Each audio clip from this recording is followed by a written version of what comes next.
At the end of an incredibly hard day of mourning, after Hamas returned 4 bodies, Israelis had to deal with a series of terror attacks on mass transport.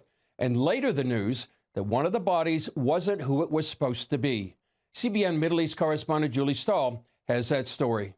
Bombs exploded on 3 public buses Thursday evening in the central Israeli cities of Bat Yam and Holon. In what many believe was a miracle, the empty buses were parked and there were no injuries. The bombs had timers, and some suspect that they had been planned to go off during this morning's rush hour. Bomb disposal units discovered at least 2 other unexploded devices and other suspicious objects on public transport. Police are investigating it as a coordinated attack. I can say that the situation is widespread. It's happening in multiple locations. We are spread out with emergency squads and with police officers in a great number of locations. Prime Minister Benjamin Netanyahu ordered the IDF to carry out an intensive operation against terrorism centers in Judea and Samaria, where Israeli forces have been carrying out large-scale operations for months to uncover terrorist hubs.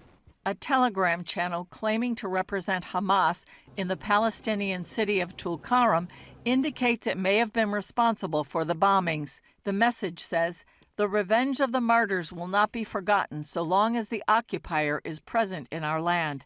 This is a jihad of either victory or martyrdom." The explosions came at the end of a heart-wrenching day for the Israeli people. Earlier, Hamas returned 4 bodies, including 83-year-old peace activist Oded Lifshitz, 9-month-old Kavir Bibas, and his 4-year-old brother Ariel Bibas. The IDF said the children were brutally murdered in November 2023, a month after they were taken captive. This morning, Israelis woke up to yet another shock.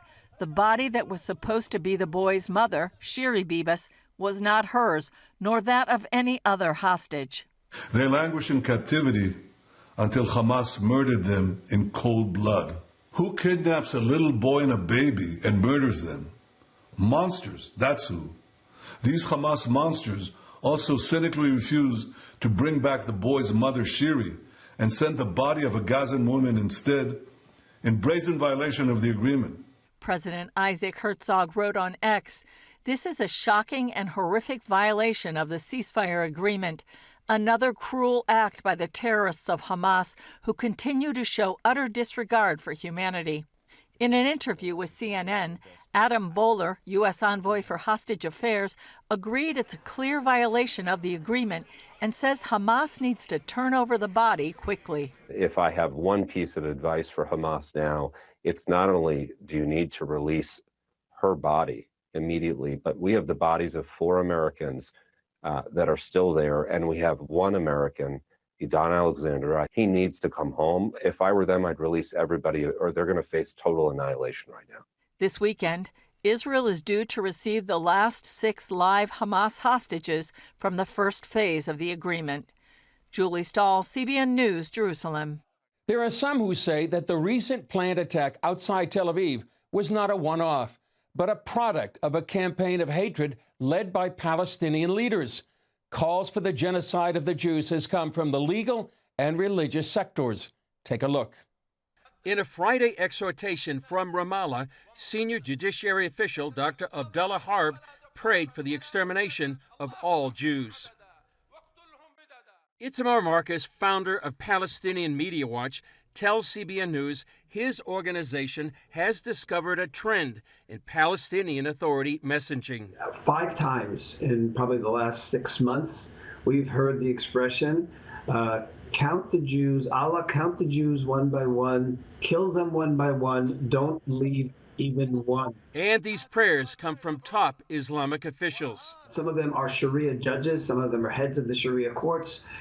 These are very senior people in the religious establishment. Marcus adds these sermons carry added weight, given the religious connection. When you are telling people that they have to kill Jews because this is what their God wants, then you can't argue with them, you can't discuss with them, you can't reason with them, because they believe that this is fulfillment of Islam for them. And that's why it's such a difficult situation Israel is in. This so-called fulfillment also led to widespread celebrations on October 7th. And that's why the film showed the Palestinians from Gaza celebrating and so happy while they were murdering Jews because they believed they were doing something for God. When the world hears students and protesters chant from the river to the sea, many argue that's specifically about the Palestinians' right to the land. Marcus disagrees. People like to believe that the Palestinians have a problem with Israel over territory, but when you listen to the leadership, and especially the religious leadership, you find that the Jews are the source of evil in the world.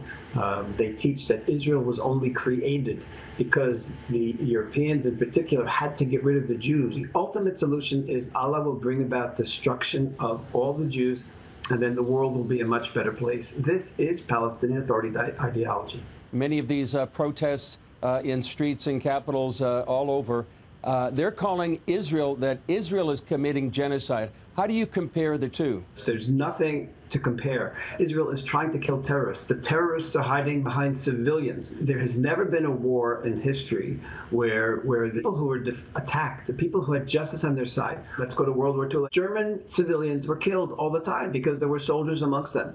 Nobody said that the Allies had to send in water and food for the German civilians while Germany was being destroyed by the Allies. Absolutely not. But here they have a different standard for Israel.